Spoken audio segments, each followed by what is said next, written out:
Good afternoon, Stitchmakers. Welcome back to Friday Sews.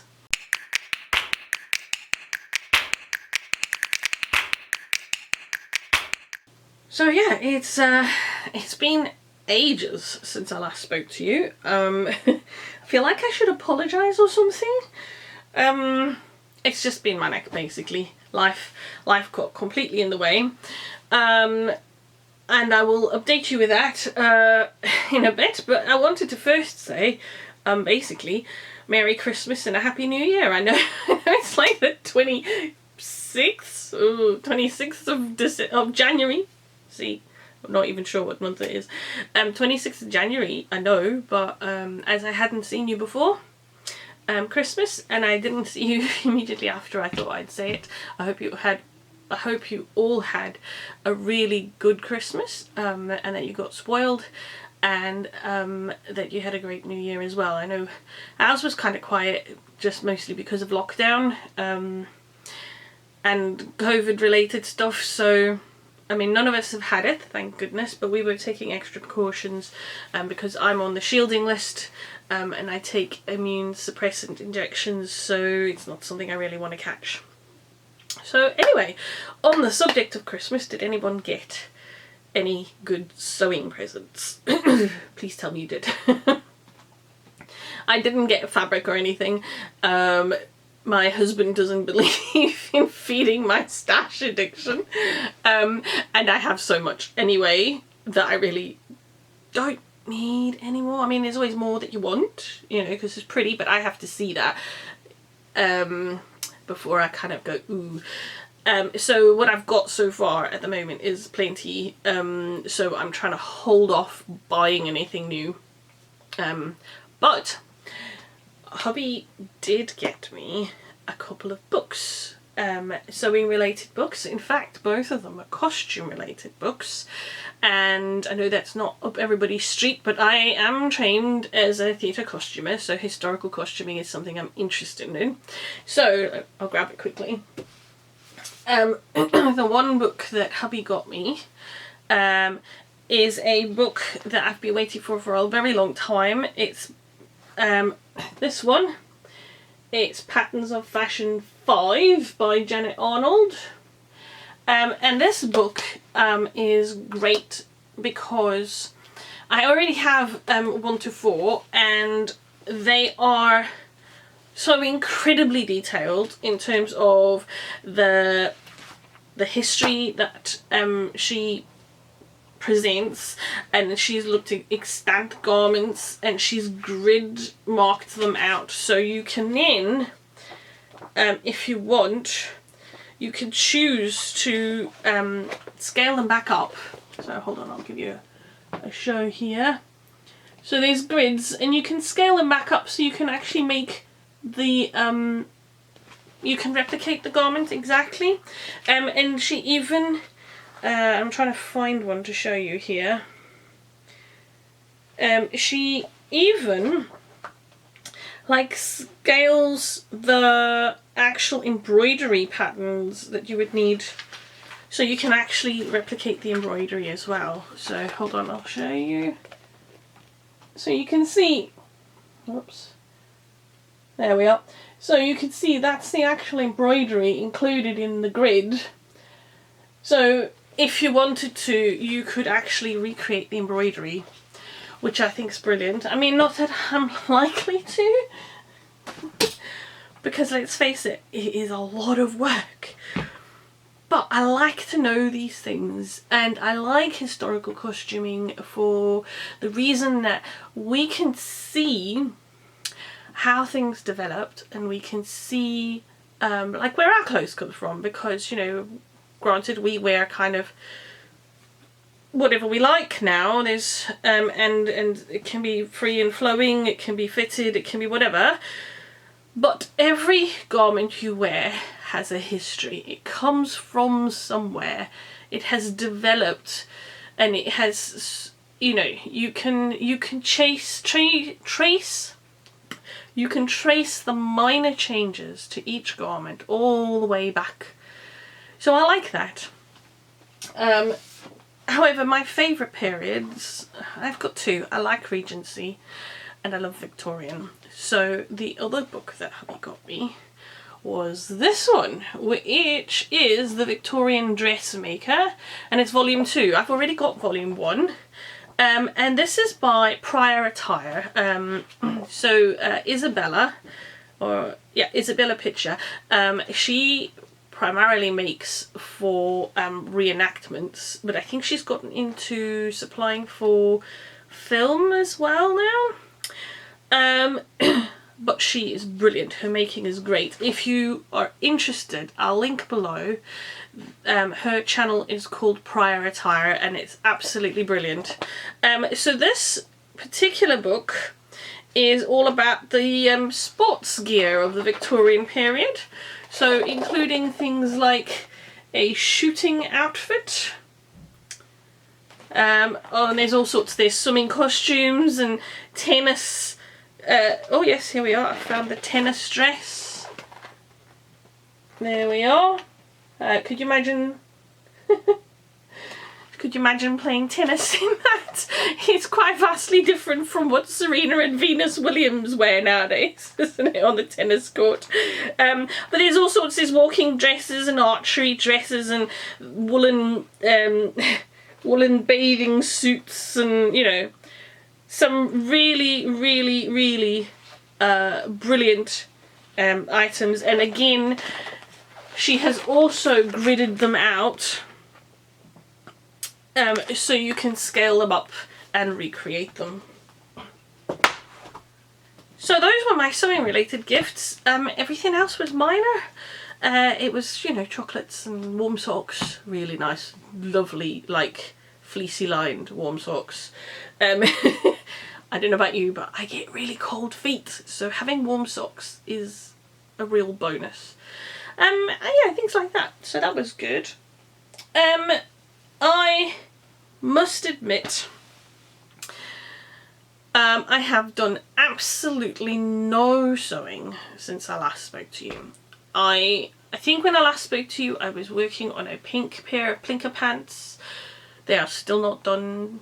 They've moved on maybe one step. The reason is, firstly, I've been struggling with motivation, and it's part of the reason why I want to come back onto YouTube and start making videos again so that I can motivate myself to actually do some sewing. The other part is that I got myself a job. After 18 years of being a stay-at-home mum, it's a bit weird. It was a bit weird to be working again, but I got a job for a call centre that does all those phone calls to people who've been in contact with COVID patients. I'm not allowed to actually name any names because of non-disclosure agreements, but yes, that's what I was doing, was phoning up people saying you've been in contact with a COVID patient, checking over their vaccination status, and then telling them whether they needed to isolate or not. So I started that towards the end of September. And while it's not my ideal job, it was great. It gave me some pennies, which I stacked away because I knew I had a big HMRC bill coming in January, because that happens to us every year. And then, yeah, it was supposed to be, you know, for as long as COVID happened. So I was, you know, happy to continue. And then, sort of, right in the middle of November, we suddenly got a call saying that the government had changed its policy, and they'd had a meeting and they decided to axe the programme by 90%. So the call centre I worked for and a whole bunch of other call centres instantly lost their contracts, and we had some of those call centres were terminated immediately. And some of those call centres, like ours, we had 2 weeks. They asked us to finish, you know, to finish working up until the 1st of December. So that came to an end on the 1st of December. So basically, the 10-hour shifts, I thought, well, you know, 10-hour shifts, that's fine, 4 days a week, and then 4 days off. I thought 4 days on, 4 days off, brilliant. I can, you know, earn some pennies 4 days on, and then on my 4 days off I can sew and film and, you know, ha. Yeah, right. So my 4 days on was 10-hour shifts. I was exhausted by the end of the day. And then by the time I finished my 4th day, I was knackered. And then it took me like the next 4 days to recover enough to do anything, by which time I had to go back on my shift again.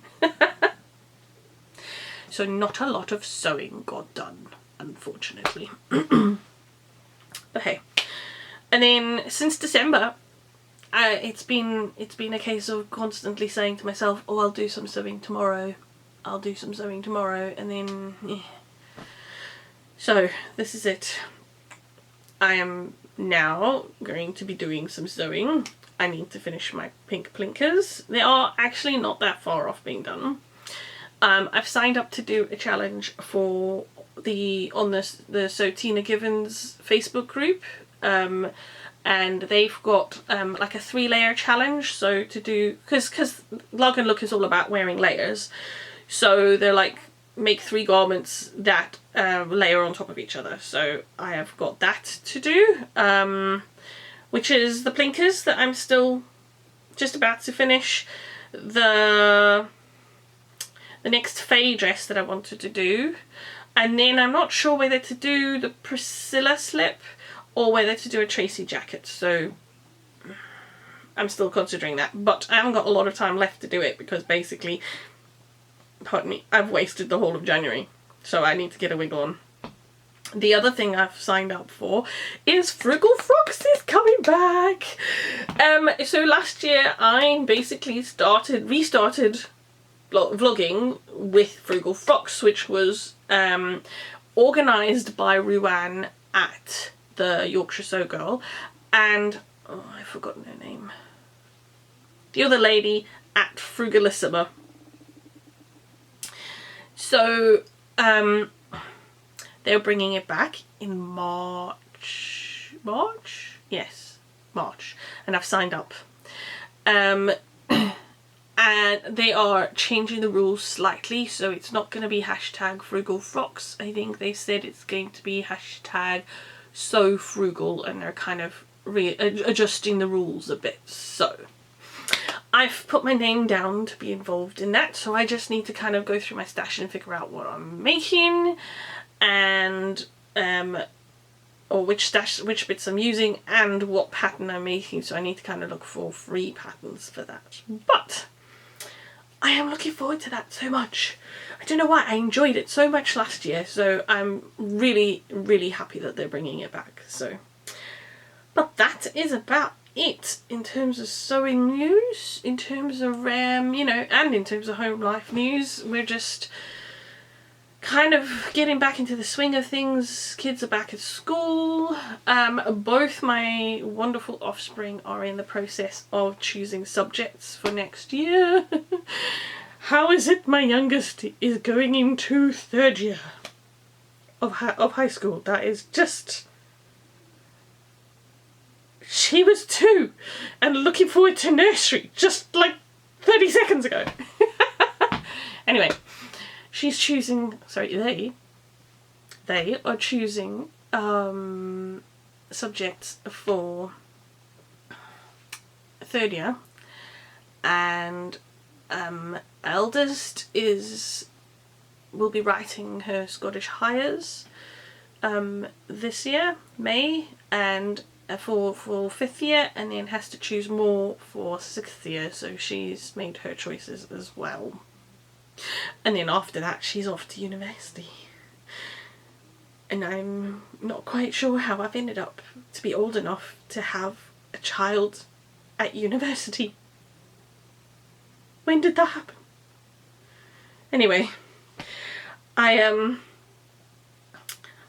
yeah. I don't quite know when that happened. It just crept up on me. Anywho. So I am basically now, for myself, in the process of looking for jobs again. And I've had a couple of offers in terms of call centre work, but I really did not enjoy the call centre aspect of it, because it just was a lot of people screaming at me for doing my job, and I did not enjoy it. So I'm looking for admin work again. And in the meantime, I'm wanting to kind of pick up the sewing again and actually make myself the rest of the wardrobe that I promised myself. So that's about it. Anyway, let me know how you're doing in the comments. That would be great. I haven't spoken to any of you for ages, so it'd be lovely to catch up and see what you've been up to. If you got any wonderful Christmas presents that were sewing related, please drop me a line in the comments. I would be really keen to see what you got, and if you've got a link to what you received, even better, because I have a little money burning a hole in my pocket, so I might as well put it towards something sewing related. Yes. Anyway, I'm going to leave you, and thank you so much for joining me. I will speak to you again soon. Bye!